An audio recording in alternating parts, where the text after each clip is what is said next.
they should be eligible for time and a half. A couple of days ago, Tom, we had on another issue. I am chairman of the subcommittee that deals with primary health care. And we held a hearing to ask the following question. And the question was, what can the United States learn in terms of providing universal health care and cost-effective quality care to our people from other countries around the world? And we had some excellent panelists who joined us from Canada, from Taiwan, somebody who was an expert on the French healthcare system, and somebody who was from Denmark talking about the Danish healthcare system. And my Republican colleagues had, a couple of folks who were not sympathetic to any government involvement in healthcare at all. So it was an interesting discussion. We had a young physician named Danielle Martin from Toronto, who I thought did very, very well in taking on some of my Republican colleagues and in defending universal health care in Canada. And that the exchange, the video has gone more or less viral. I think it's over 200,000 now. People can find that video on my website, sanders.senate.gov. It's worth watching to see what happens when conservative Republicans are confronted with the reality of a strong, universal, cost-effective healthcare system as exists in Canada. I think a lot of people are concerned about what was going on with the CIA and Senator Feinstein's speech. As you have heard from me for years now, in my view, the intelligence agencies of this country, the NSA, CIA, are out of control. We certainly need to know about the torture practiced under the Bush administration. And the CIA has got to understand that they work for the American people and for the United States Congress. They are not an independent entity that can do whatever they want to do. On Monday of last week, we did some of us did what's called an all-nighter. People were on the floor all night talking about the planetary crisis of climate change. And I think the point was made very effectively over and over again to highlight this issue. We just cannot push it under the rug, that there is no debate on the issue of climate change in terms of the scientific community. Well over 95% of peer-reviewed articles that discuss climate change acknowledge that climate change is real. It is caused by man-made activities, and it is already causing severe damage on the planet, and that damage and destruction will only get worse in years to come if we don't cut back on greenhouse gas emissions. So I applaud Senator Barbara Boxer, Senator Sheldon Feingold, Senator Brian Schatz, and others who organized the event. I participated in it. I thought it was an important exercise. That's a lot that's been going on. We still have a minute left in this segment. Well, now you want to know more? I'll tell you some more. Okay. If that's not enough here, we are dealing, I and some other senators, Elizabeth Warren, John Tester, met with all of the postal unions in our effort to make sure that we create a situation by which there are not continued cuts in the postal system. In recent years, the postal system has seen an uptick, an increase in their revenue. They're doing better, and we want to give them the tools to do extremely well. And we do not want to see, when unemployment is so high right now, massive cuts in the postal system in terms of jobs lost and the speed of mail delivery cut back. So paying attention to the Postal Service and making sure that we protect those jobs and the Postal Service is also a very large issue for us. Yeah, I know you've been a real champion of that legislation to do that. Senator Bernie Sanders here with us. It's our Brunch with Bernie hour. Senator Sanders will be taking your calls right after this. Be sure to check out his website at sanders.senate.gov. It's 15 minutes past the hour. We'll be back with Bernie.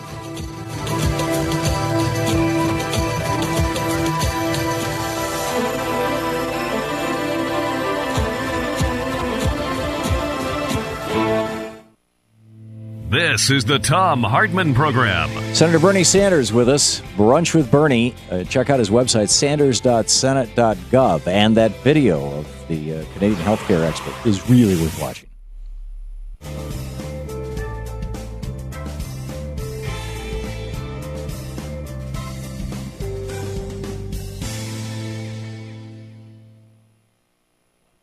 And welcome back. Paul in South Lyon, Michigan. You are on the air with Senator Sanders. Yeah, good day, gentlemen. Thanks for all your hard work, Senator, including staying up all night. 3 weeks ago today, you and I discussed on this show the Koch brothers and other selfish billionaires owning and controlling the Republican Party. 5 days later, Harry Reid, thankfully and correctly, started talking about it. Coincidence? I don't know. My point is there will be zero progress made on any issue until the American people wake up and vote out all of the do-nothing Republicans. Virtually all Republicans agree on major issues. They're all against raising the minimum wage, paying veterans benefits, unemployment insurance, food stamps. They're all against a woman's right to choose and raising taxes on billionaires. Isn't that true, Senator, that they're all virtually Paul, the same you're absolutely right. You're absolutely right. And by the way, what Paul is mentioning is, I don't know if it was last week or early this week, the Majority Leader, Harry Reid, went on the floor and he gave a brilliant speech talking about the Koch brothers. And by the way, if you go to my website, you'll find that speech as well. We sent it out to a large audience because I thought it was such a good speech. But I want to take a minute to deal with Paul's question because it is enormously important. The way the Republicans gain influence and win elections is simply because many, many Americans do not understand what they stand for and how right-wing extremists they are. This is not the Republican Party of Dwight D. Eisenhower. It is not the Republican Party of Richard Nixon in terms of policy, not the Republican Party even of Ronald Reagan. This is now a party, as Paul indicated, heavily controlled by right-wing extremist billionaires like the Koch brothers. And let me just tick off what these people believe in. These people believe that retirement security, Social Security, should not be done by the federal government. They want to privatize it or at the least make massive cuts in Social Security. They do not want the federal government involved in Medicare. They think we should privatize Medicare or at the very least make major cuts in Medicare, make major cuts in Medicaid. These people, and in particular the Koch brothers, who have made most of their money in fossil fuels, they want to abolish agencies like the Environmental Protection Agency so they can pollute as much as they can with impunity. These guys do not only do they not want to raise the minimum wage, which is now an abysmally low $7.25 an hour. We want to raise it to $10.10 an hour. They want to abolish the concept of the minimum wage. In other words, if in high unemployment areas, desperate people are forced to work for $3 or $4 an hour, for them that is freedom. Their understanding of freedom is that you abolish every major piece of legislation passed in the last 80 years which protect working families and the middle class, which protect the elderly, the children, the sick, or the poor. That is their understanding of freedom. So if you are 70 years of age and you're diagnosed with cancer and you have no money and you have no health insurance, hey, you are free. You don't have Medicare. You don't have Social Security. You're a free person, free to die. And that is how they look at the world and what their ideology is. Senator Bernie Sanders with us live from Capitol Hill. We'll be back with more of Senator Sanders right after this. More of your questions, your calls for Senator Sanders.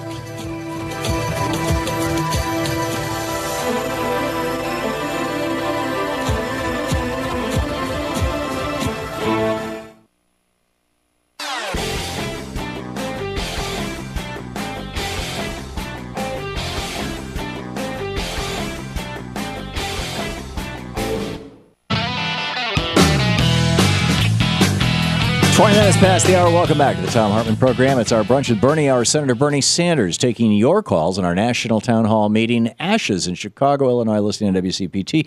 You are on the air with Senator Sanders. Well, hello, Senator Sanders.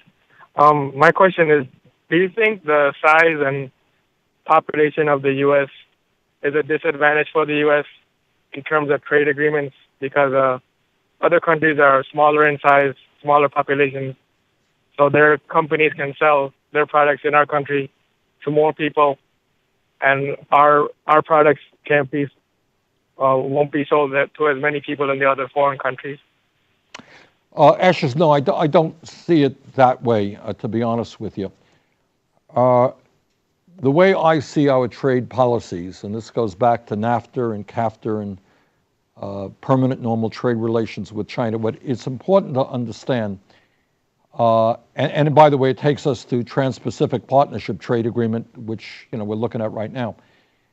All of these trade agreements are heavily pushed and supported by Wall Street and the major corporations in this country.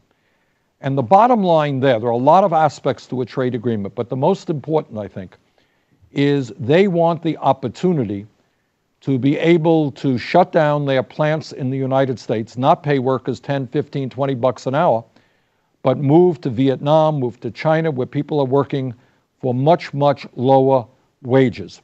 And then when they get to those countries, they can sell their products back into the United States. And it is not just blue-collar jobs. Increasingly, it is white-collar jobs as well, information-type jobs that can be done abroad. I mean, I think everybody has had the experience of dealing with perhaps an airline or some large company where you're talking to somebody who is from the Philippines or someplace else making pennies an hour. So I am very proud that recently the majority leader, Harry Reid, said, you know what? The Trans-Pacific Partnership Bill, supported by all of the major corporations, is not coming to the floor of the Senate. That's where he is right now, and I support that decision. These trade agreements have benefited the large corporations. They have been a real, they have hurt just millions and millions of working people in terms of job loss and an economic race to the bottom. Ron in Lubbock, Maine. Do I have that right, Ron? That's correct. You're on the air with Senator Sanders. Senator, legislators often claim success preventing cuts to Medicare, but in effect it's cut all the time. The annual deductible started a few years ago. Copay has risen dramatically and so forth. Your comments, please. Thank you. You're right, Ron. What can I tell you? You are right. I mean, what we're trying to do is fend off significantly worse cuts. As I think most listeners know, many Republicans want to end Medicare as it is currently structured and convert it into a voucher program where seniors are given $7,000 a year and asked to go out and get private insurance, which is just a horrendous idea. There are other people who want to raise the eligibility level for seniors from 65 to 70, a terrible idea. There are others who want to make varying different types of cuts. My own view, Ron, is that the Medicare program has basically worked well. We need to strengthen it, not cut it. And in fact, what I believe is as a nation, we need a Medicare for all program. Right now, we have Medicare starts at age 65. What I think we need is to take the concept of Medicare, which is by and large a single-payer healthcare system, expand it to our entire population. And when you do that, you will provide healthcare to every man, woman, and child, and you'll do it in a much more cost-effective way than we currently do. Pat in Star Prairie, Wisconsin. You're on the air with Senator Sanders, and thanks for listening to KTNF. Thanks, Tom. Senator Sanders and Thom Hartmann, both of you are too young to remember Charles Corral of CBS News, but my parents ran his favorite restaurant in Wisconsin, and I've been working in this industry all my life. As I grew up in the business, I'm 67 years old. I probably got 61 or 62 years in the industry, and I've never been ashamed of an industry that I've worked in all my life. I'm a hotel restaurant consultant today. And yesterday, when you were on the Ed Schultz show yesterday, Senator, you had mentioned the abuse, and you referred to McDonald's and Burger King. Let me tell you where the real abuse is on this manager's salary. It's in the tipped employees, and especially like states in Wisconsin. I live right on the Minnesota-Wisconsin border. Wisconsin with no tip credit, the wage you mentioned before, they want to. There's those that want to abolish the concept of a minimum wage. Well, let me tell you, the restaurant industry has the powerful National Restaurant Association has abolished, because minimum wage for tipped employees hasn't gone up for nearly 40 years, because every time they raise the minimum wage, of course, they just increase the tip credit. Right across the border in Minnesota, you got Minnesota, which is raising its minimum wage to $10 to $10.50 an hour with no tip credit. You can see the difference between $2.31 an hour and $10 an hour. An employee can make about $4,000 to $5,000 at minimum more in Minnesota. And Pat, we just have a minute left. Right. All right, Pat, let me just pick up. Pat, thank you very much for raising that issue. So that everybody is clear what Pat is talking about. Within the concept of minimum wage today, you have another level which says that if you earn tips, you only get a small percentage of the minimum wage. So you have workers today whose minimum wage may be, I don't know exactly, $2, $3 an hour, and the rest have got to come from tips. Well, you know what? There are some places and some times where you're not making good tips. So Pat's point is that there are people today on a given day who may end up making $4 an hour or $5 an hour. The bill that we're looking at, by the way, Pat, substantially raises the minimum wage for tipped employees. That's great. It is 28 minutes past the hour. It's our Brunch with Bernie hour here on the Thom Hartmann Program. We'll be back with more of your questions for Senator Sanders in our National Town Hall meeting right after this.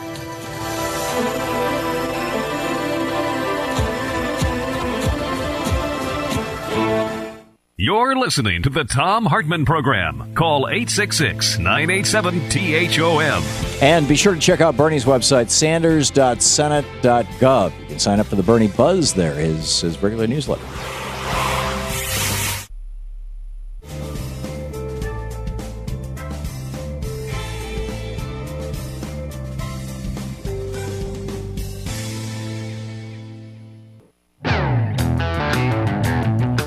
Welcome back. Thom Hartmann here with you. It's our Brunch with Bernie, our Senator Bernie Sanders with us, live from the Senate Recording Studios. Hi, Torgan, over there on Capitol Hill.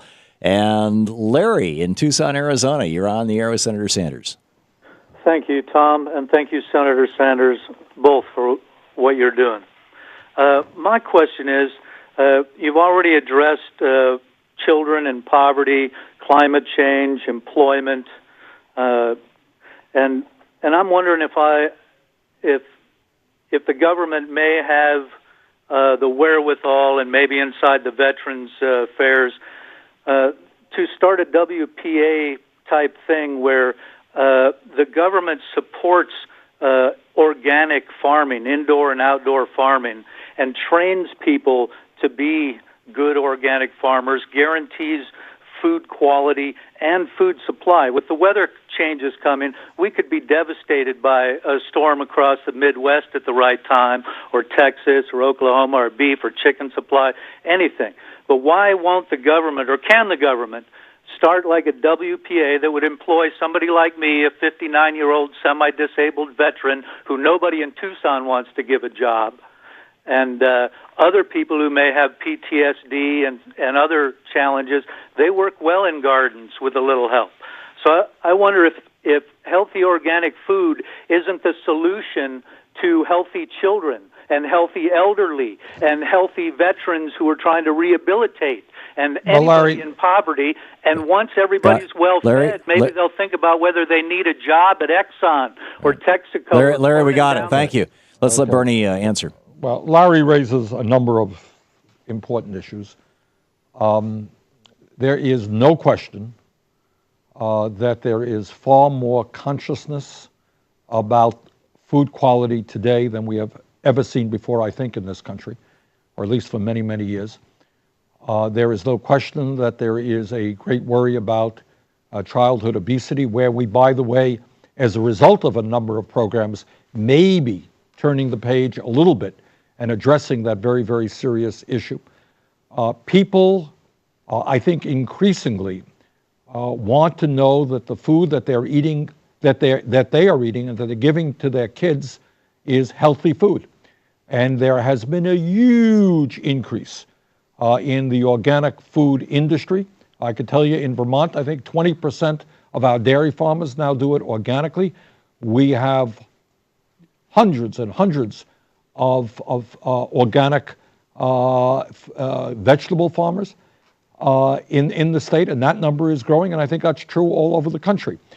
I could also pick up on Larry's point when he says that for PTSD, we know there are a number of programs out there, Larry, where veterans dealing with PTSD are doing well by working in agriculture. So I think, your point has merit. We want to grow organic food. We want to put veterans to work, doing work that will help them address their problems. So I think it's a good idea. Linda in Buckley, Washington, listening on KBCS. You're on the air with Senator Sanders. Hi, Senator Sanders. My question has to do with how credit reports are used to determine employment and car insurance rates, none of which has anything to do with the ability of somebody to drive a car or their skills and qualifications for a job. And I was wondering if there's anything being done to change how credit reports are used. Linda, that's a question I think that many people share. They share that concern. One of the explosions that we have seen in recent years in terms of technology is that everybody knows everything about you. And, sometimes people are late for whatever reason inadvertently, or they don't have the money and they don't pay a bill, and their credit rating gets impacted, and then they can't get a job. And what Linda is asking, what does that have to do with your ability to get a job? Because you didn't have any money 3 years before. I think she's right, and I think you are seeing, I can't tell you that legislation is going to be passed tomorrow to address it, Linda, but those are exactly the kinds of concerns that a whole lot of people have in terms of how technology is being used in a counterproductive way. Danny in Dubuque, Iowa. You're on the air with Senator Sanders. Hey, Tom. Thanks for the great show that you do every day. And to the future President of the United States, Senator Sanders, I want to thank you for your service to the country also. I want to know what you think about charter schools and how they are going to be taken away from the regular child that needs to be schooled. Or, Danny, I missed the first part of your question. I'm sorry. What do I think about what? That charter. Oh, charter schools. Okay, good. Okay. I myself was actually brought up in one, but it was a Catholic school.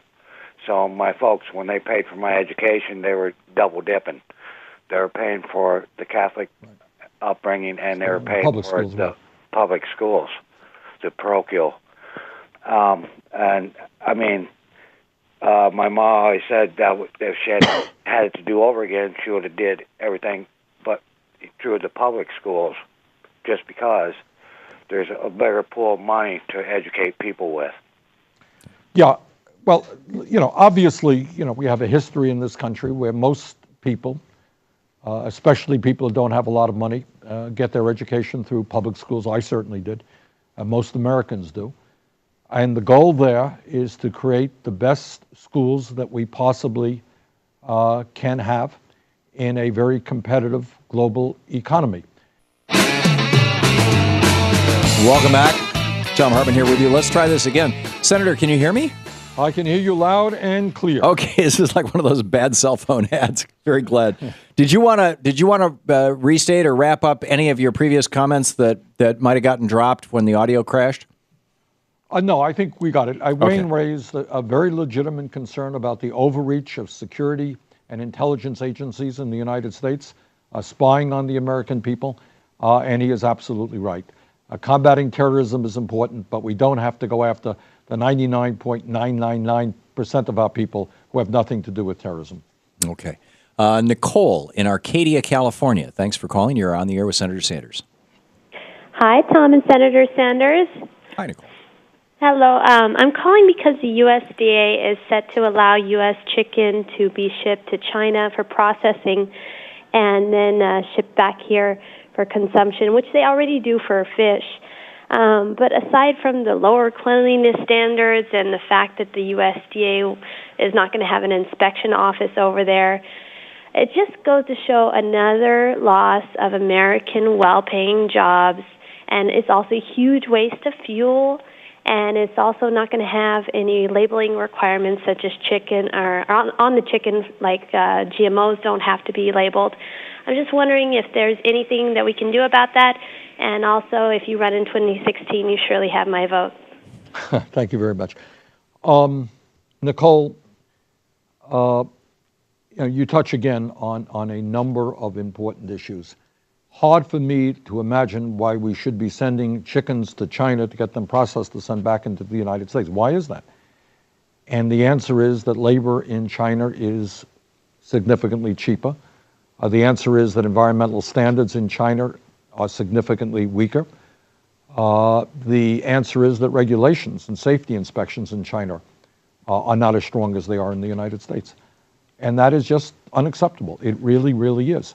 And it is not only a job issue, and it is a job issue, but it is a food quality issue. People want to know that the quality of their food is good, that the processing is done in a safe way, in a clean way, and that work should be done in the United States of America. And what I will say, Nicole, I think you are seeing more and more attention being paid today to the need to have products made and processed here in the United States of America. Every poll that I have seen tells me that that is at the very top of people's list.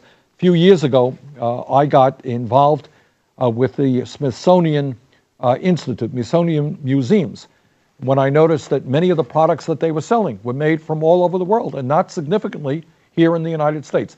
They have, to a significant degree, changed that. But we have got to do more, and we have got to put pressure on manufacturers to say, we want jobs here in the United States, do your work here in the United States. I think that's what the American people want. Mark Taylor Canfield, a reporter in Seattle, Washington, has a question for you, Senator. Hi, Tom. Senator Sanders, it's a pleasure speaking with you, sir. I remember when you visited Seattle a few years ago to talk about the issues of rent control and affordable housing on behalf of our city council member, Judy Nicastro. But today I called about the Time Warner-Comcast merger. We have a new group in Seattle called Progressive Radio Northwest, trying to bring back some of the progressive voices to the airways in Seattle and Portland, and we're having a big panel forum discussion here on March 26th, and I'll be one of the panelists.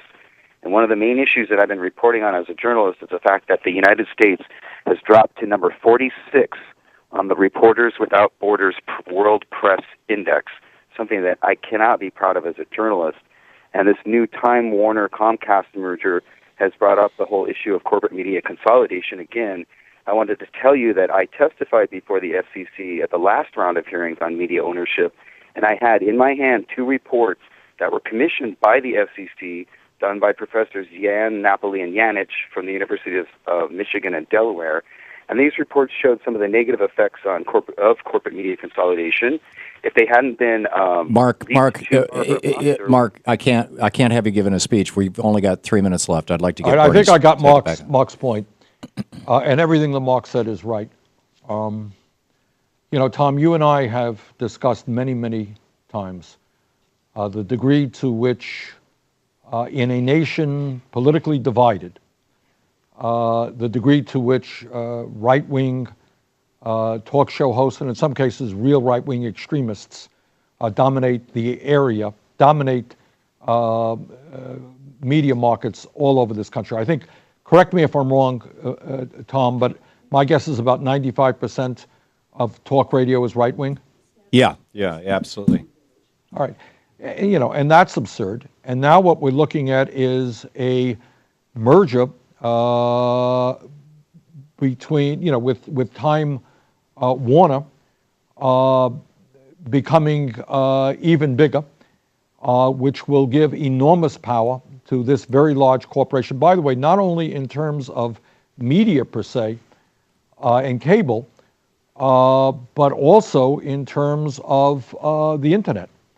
So you're going to end up with a company that has huge influence over internet access, not to mention cable. That is a very, very bad idea.